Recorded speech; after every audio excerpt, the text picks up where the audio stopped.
Welcome to Small Business, Big Network, the podcast for small business owners who want big results from their networking. I'm Liz Drury, a freelance voiceover artist who knows that if you're not working, then networking could help. Carl Mannion is a multi-business owner and host of the Lazy Wealth Creation podcast. He says that when it comes to networking, it's important to network with people who have the right mindset and can help you on your way. So thank you very much for being my guest on the podcast today, Carl.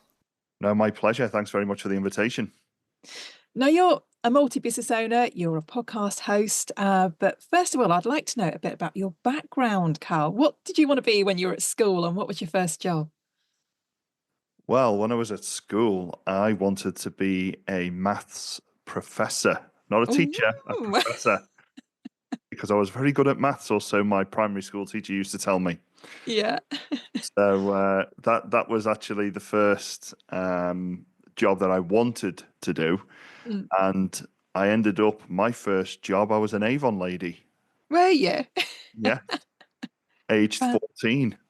My mum had to sign a little waiver to say I was allowed to do it. Yeah. That was the very, very first job. And then the second one after that was YTS scheme, the youth training schemes, as it was Yes. called back then, working in an office in a solicitor's. And I hated every minute of it. So I'd love to know a bit more about the Avon. How did it feel to be earning your own money for the first time? It was incredible in many ways, and it actually set the foundation for many of the skills that you sharpen and hone in on throughout your professional life. Because, as people may or may not know, when you do a round in Avon, you're self-employed as an agent, or it was certainly back then. And your basic job is to go out, give the catalogs to people, post them through the doors, go back a week or two later, collect the orders, order the stuff, and then, of course, collect the money and hand over the goods. So it's a quite simple setup, really. However, being very young and very naive, I also learned about how to protect yourself against loss, because in the area I grew up in, the trust-based system was probably not the best approach. So I lost a lot of money.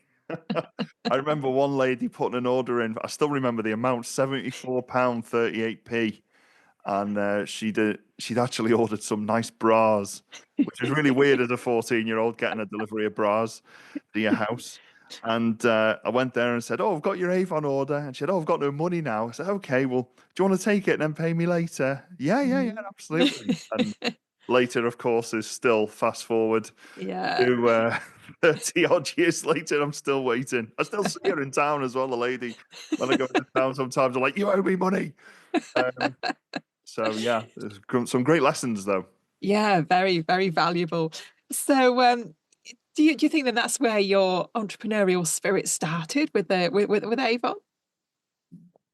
I would say probably not, because I grew up in an area where there was people everywhere didn't have anything, because we lived in a really poor part of a very poor area called Birkenhead, and nobody had money to speak of. We spent our sort of summer holidays going to the benefits office with parents saying that they'd lost their gyros, if you can remember gyro checks Yeah, back then. yeah.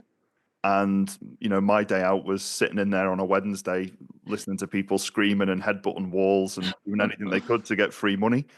And I still remember it to this day, like clear as a bell. I can hear the conversations, and it was all about, how do you get that next money? And I always thought to myself, wow, is this it?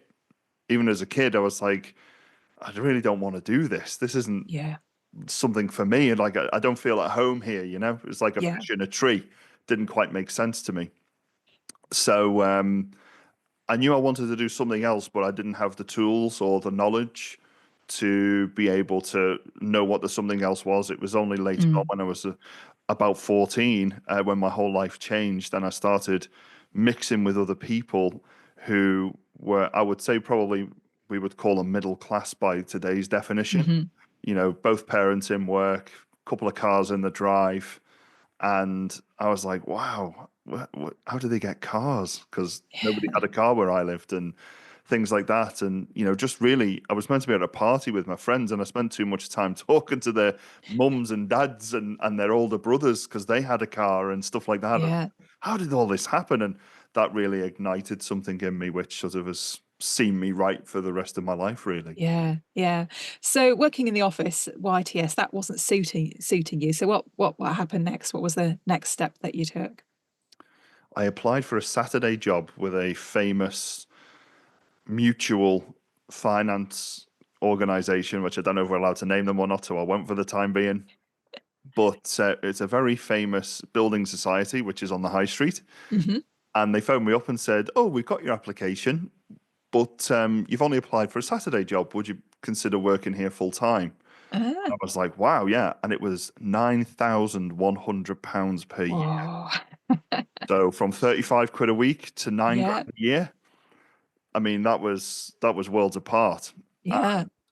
I still remember having the conversation with my parents saying about this job and the worry on their face because they said, well, if you do that, we're going to really struggle because we won't be entitled to some of our benefits. Mm, So that was a real conversation that I didn't understand and appreciate at the yeah, time being 16. yeah. But anyway, I got to do the job. And what a lot of people don't realize in the banking financial sector, in those sort of retail banks and mutual building societies, is it's a heavy sales based job. So Yeah. when you go in there and ask to draw your pension, the counter assistant, which was I think it was a customer service assistant, it was called back then. Your job is to try and flog financial products to people. Hmm. They just want to come in and get their money and leave. You're trying to sell them life insurance, or sorry, not sell them life insurance, but sell them an introductory appointment with a life insurance, Yeah. or a mortgage or a credit card or something to try and get more money into the organization, which I was wildly unprepared for at the Mm. time and very quickly lost my job. Within 7 months, it was crazy. I was like, what's this? Um, but for many, many years, I didn't really know what I was doing until I found my love of a martial art called jiu-jitsu, and I opened up my own jiu-jitsu school, and that was sort of the main path that I fell on, and it served me well. All of these years later, it still taught me some of the most valuable lessons that I still look back on Yeah. today with great fondness and very warm feelings about how to work in a business and how to run your own company. Yeah. So how did you get into martial arts in the first place? I was bullied a lot. Right. I was tall and gangly, and people in areas where I come from can be quite vicious. Hmm. And one day, my stepdad said, "Right, he's got to go and learn how to look after himself," and that was very, very long time ago. And fast forward several years, I sort of escalated through the grading systems to become quite senior and ended up Mm. teaching myself as an instructor. Sorry, I was ended up Hmm. teaching and teaching people all over the world. So I did relatively well in it, really. Fantastic. So was that your first business then after, I mean, you mentioned Avon, you had to be self-employed, but we'll discount that. Was that sort of your first proper business that you were running, was the martial arts place? Yeah, it absolutely was, and I even went as far as I got a loan from the Prince's Trust, which I still Oh, again yeah. remember with very fond memory. Yeah. Sitting before a panel of people who are they were managers of businesses, but not actually business owners, which is something that always strikes me as very interesting, Mm. like a bank manager and a post office manager. So giving back to the community, doing their volunteer work, but never actually owning a business themselves, Yeah. which is really quite interesting. But um, it taught me a huge amount about how to operate a business in terms of the logistics, the legal compliance, having to do a tax return, which I'd never had to do before Mhm. because I was a sole trader. So, you go to get your, they're asking me, what's your UTR number? And I'm just frozen like a bunny rabbit in the head. Like, I don't know what a UTR is. What's that? And yeah, it was a great experience. And again, taught me a lot about marketing, a lot about sales and Yeah. having a product that people want rather than a product that you like. A really important message to get across. Yeah, steep learning curve, I should think. And as a business owner, you're wearing so many hats, aren't you? You think you've just gone into business to do the thing you want to do, like you say, there's all the marketing, there's the finance, there's so many other things, other facets to it, aren't there? Absolutely. Staying up late at night and having to record, oh, great, we've got money. Oh, I can go and spend that money now. No, no, I can't because I've got to pay this and I've got to pay that. Oh, I only made 20 quid today. Oh, Yeah, well, that wasn't worth the 4 hour round trip that it took me to get there and set up and do the classes and come back home. But yeah, it wasn't, it was a £20 incredibly valuable lesson, which yeah, again puts you in good stead. Learning the yeah, difference between gross and net margins, very important yeah, in business. absolutely. So tell me about your business now. What are you doing these days? Well, we're a little bit bigger than the little old jiu-jitsu schools that I used to have. So now, between my wife and myself, we own and operate a number of care services across the northwest of England and North Wales. We own property businesses, consultancy businesses, particularly within the health and safety and construction space, Hmm. and business consultancy as well. And then we're just about to launch coaching and mentoring because apparently people are interested in how you've gone from sort of minus 45 grand to multiple billion in 2 years, which is what we've achieved basically since 2022, I'm going to say. Amazing. So do you want to share a little bit with us of how you've turned things around like that? Well, I think the most important lesson that nobody tells you about in the textbooks, and it's a really important thing for everybody to understand, is having one person, just one, to believe in what you're doing and have your back no matter what. You can't put a price on that. Yeah. And I was very, very fortunate to meet a very lovely lady, and later on in time became Mrs. Mannion. And she was like the ultimate supporter, really. And don't get me wrong, that doesn't mean she says yes to everything. She would very often say no to things, but it would force you to sort of have the conversation to go through with her, and having that somebody with love who's not there to say, oh no, don't do it, or you can't do that, or oh no, you're not good enough. It was never any conversation like that. It was all like, why are we doing this? Why are we talking about this? What are we doing that for? It Mm, was this we business, it was really important that. But that was sort of the first and most valuable thing that I think you can have, because that was the missing piece of the puzzle for me. Just mm, having that one person in your life who will say, I got you. And if you yeah. come home and you fail, or something hasn't gone right, and they go, that's okay. Don't worry, we'll get through. And Yeah. it's like, what? That was, for me, that was an absolute game changer. And that's probably why it took me so long, because I just had to meet that one person who had total and utter belief and faith in what I could do. So there's no sort of textbook I can say, oh, go and read this, it'll Mm, change your life.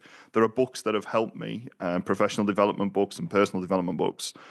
But the thing that absolutely categorically changed my mindset and my shift is having that one person in my circle who believed in me unequivocally. yeah. Yeah. So tell me how you've got into those fields that you're currently in, because they sound quite disparate, really. Care and construction. How have you sort of brought that together? Well, I worked in the health and safety construction space for quite a long time before getting into care as a sort of senior leader within other organizations. So I was an employee. And in Mhm. 2017, I decided I didn't want to be an employee anymore. And I took the leap and started my own little boutique, uh, basically a little tiny service, which was aimed at helping small businesses. And it was something like 50 quid a month as a subscription service. Mhm. And I found out very quickly that small businesses aren't interested that much in health and safety. So on the last couple of quid, I invested in a portal, which got me in with some of the blue chip companies, and they said, "Oh, we could really use your help." And I started charging them quite a lot of money, and that sort of took off, and it went really well after a couple of years. And my nan got sick, Mm, and I sort of went, "Oh, okay." My nan was like my whole world. mm. She was like my mum, really, for me. Yeah. And when she got sick, I used to go around and see her, and there was carers going round, and I'd say, oh, how are the carers? And they're like, oh, they're not very good. And one day I was there, and one of the carers made a sandwich, and well, it looked like roadkill. And they were in and out in less than 5 minutes, Yeah. I thought, I have an expression I say to people: if it looks like a duck, waddles like a duck, and quacks like a duck, it's probably a duck. Mm. Believe what you see, hear, and can view. Anyway, my soon-to-be wife at that time was a carer, and she used to come home and tell me all of these crazy things that happened in care. And the thing that really struck a chord with me is she used to come home, she'd work 60 hours a week, and she'd get around £1,200 a month. Yeah. Like, something doesn't add up. Like, Yeah. factually, mathematically, it doesn't add up. And it turns out that the carers, and even to this day, this still happens as a practice, a lot of carers don't get paid for travel time. They only get paid for contact time with the actual client, which there's been a ruling on that. We know that's not legal anymore, or they didn't backdate anything. It's from this date, if you like. Right. And I said to my missus one day, I said, listen, do you think we should open up a care service? And she said, absolutely not. And I said, okay, are you going to bed? And off she trundles. And I spent all night writing a business plan for working in care. I applied to the regulators to become a care service. And, if you fast forward a bit of time later, and here we are. But the reason why there's a connection is because there's a lot of safety aspects involved in care that people Course. necessarily see. Yeah. And there's a huge amount of process-driven work that goes on in the background as well. And health and safety auditing and process-driven things, they just sit hand in hand. So I just sort of pivot the same skill set and apply it to something different. And here we are in care now. Yeah. So tell me about how your care service is different to what your grandmother was experiencing. So if you go and look at a lot of care websites, they'll talk about things like person-centered care and we really care and high quality care, and they use all of these phrases, which of course no one's going to say we deliver crap care No. with us, but we actually do this. One of the things that separates us, I guess, from our competition is if we have a 30-minute care call, our carers stay for 30 minutes. And you think, well, yeah, they're supposed to. Well, actually, that's not true. Many commissioning groups, local authorities, and NHS trusts, they will have a provision in the contract, and ours is included in this. The minimum time you can stay for and still get paid for half an hour is 17 minutes. Right. So what we see, and there's lots of evidence of this, if anybody knows any older people out there, you can see this yourself. You'll often see carers sitting in the car outside or waiting outside. And what they're doing is they're waiting to clock out for that 17 minutes. Right. So next time you go past a block of flats that a lot of particularly elderly people live in, and you see carers all gathered outside having a natter, that'll be why. They're waiting for the clock out time to hit so that they can clock out and get paid their full time. So that's one thing. And then the other thing is we started trying to recruit carers, which should be relatively straightforward because it's a low entry job, as in you can pretty much apply to be a carer quite quickly. The skills required are quite demanding, don't get me wrong. Yeah. But, a school leaver could apply to become a carer and be accepted as a carer. You don't need a degree or a college education, for example. But you do need to have a bit of caring nature and a bit of compassion. And if you drive, that's even better in the home care service. So when we recruit, I was like, oh God, they're going to be the nicest people on earth. It's going to be so simple. And I very quickly realized the error of my ways. There is a flip side to employing people within the care sector. So we decided a new strategy, and we started to, instead of going to the barrel to get the apples, we went to the tree, and we started training people from scratch from overseas. So we set up some schools overseas in India and Sri Lanka to train people to our standard, Yeah. the British standard and our own company organization standard. And then we brought them over here. And we have now grown from a sort of a £30,000 turnover organization to I think it's about 1.8, 1.9 million Wow. within 2 years of starting that. because we employ really reliable, hardworking carers. And I need to say, to qualify this, when I say reliable, there is a huge amount of sickness, a huge amount of people who only want to work part-time in care. The challenge is, of course, care is not a part-time No. sector. It's a 24-hour sector. Absolutely. Yeah. So you phoning in sick at 6 o'clock in the morning when you're due in at 6:30 is really not ideal. We have to have somebody on standby, but there's not enough money to just pay somebody randomly to be in the sector. So we had to have people that we could really count on to be there. And at the time of our recording, of course, there's been some terrible weather in recent weeks, and our carers were still out in the snow. Yeah. And the real comparative analysis for me here is the regulator for care in England, the CQC. They didn't want to come to our service because of the bad weather, and our carers were driving up mountains in Wales at the same time, and that tells you the difference in the mindset. Yeah. Yeah, absolutely. So let's have another chat about a little chat about your another side of what you're doing now, which is your property network. Yes. You've got so many things on the go, so many plates spinning. I don't know how you do it. So yes, tell me about the property network. Well, the property network is something, it's a bit of a passion project of mine. There's all of these people on the internet and social media saying, "Oh yeah, just save some money and invest it in a pension, and then you'll be fine." Well, there's an awful lot of people with pensions that aren't fine at all, as we're now learning. And really, the only way to sort of generate wealth, and we'll talk about actual wealth now, is by investing what money you have into a realizable asset. And one of the easiest realizable assets to obtain happens to be property, because banks will lend against property, for example. Yeah. So you can actually get money for having an asset, for holding an asset and taking care of it and looking after the people who live in those properties. So I started my property journey in July 2022, and I joined a professional organization who provide you with training and so on and so forth in how to get these properties using a variety of different strategies. And fast forward a couple of years later, we've now got multiple properties. And there was an opportunity to become a networking host in my region, which was the Merseyside region, Liverpool in particular.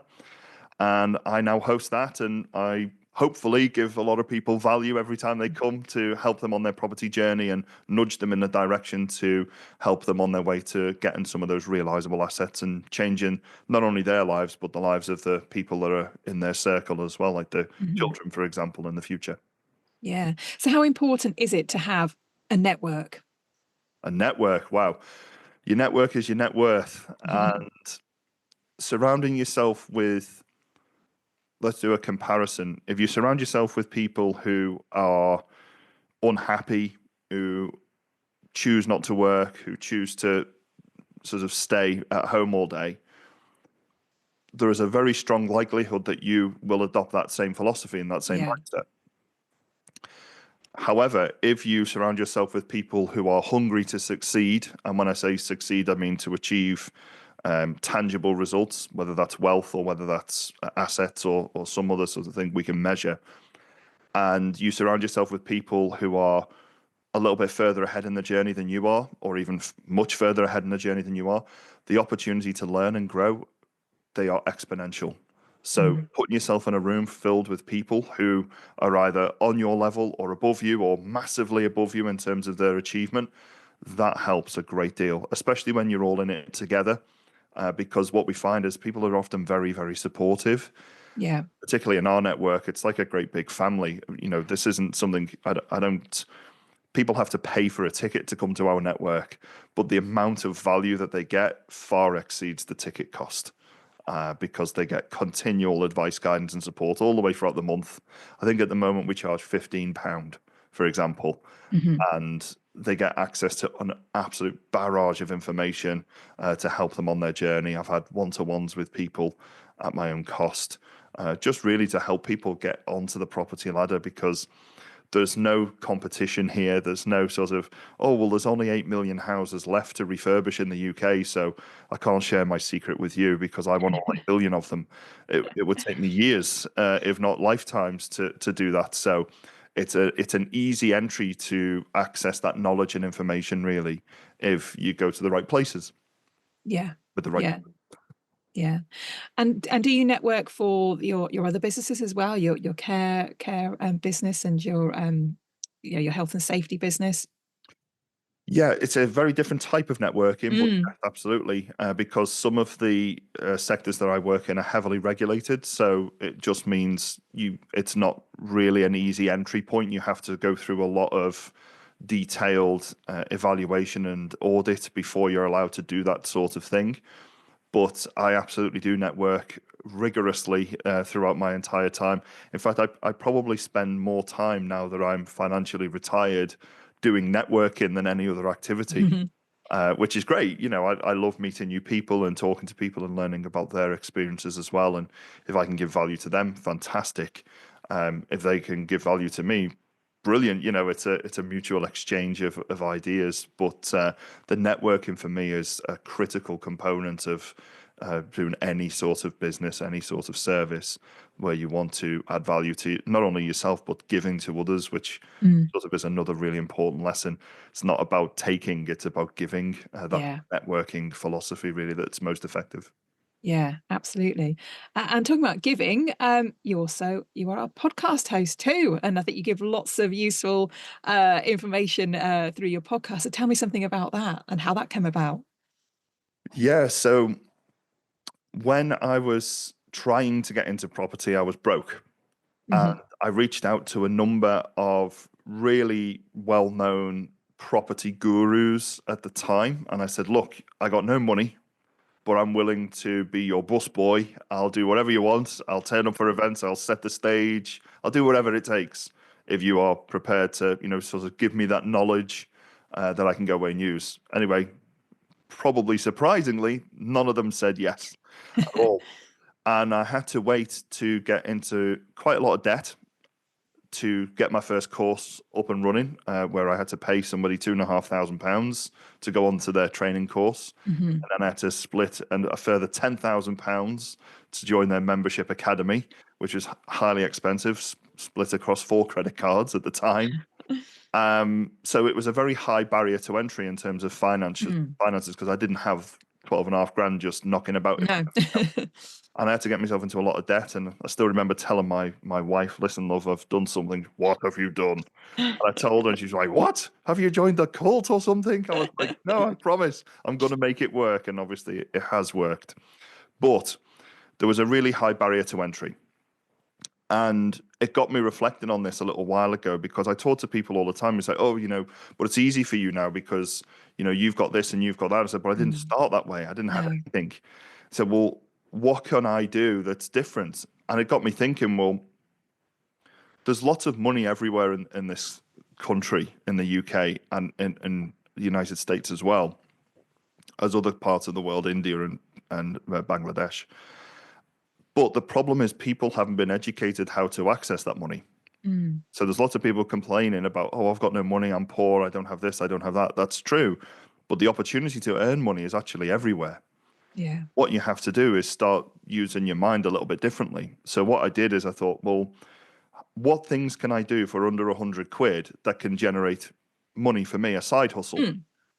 So here we are now, the Lazy Wealth Creation Podcast. So it's all ideas, totally free of charge. There's no cost whatsoever. You can tune in. You can listen to an idea that will cost you under 100 quid. Go out and try it. Because what we want to get people to learn the process of failure and the process of achievement.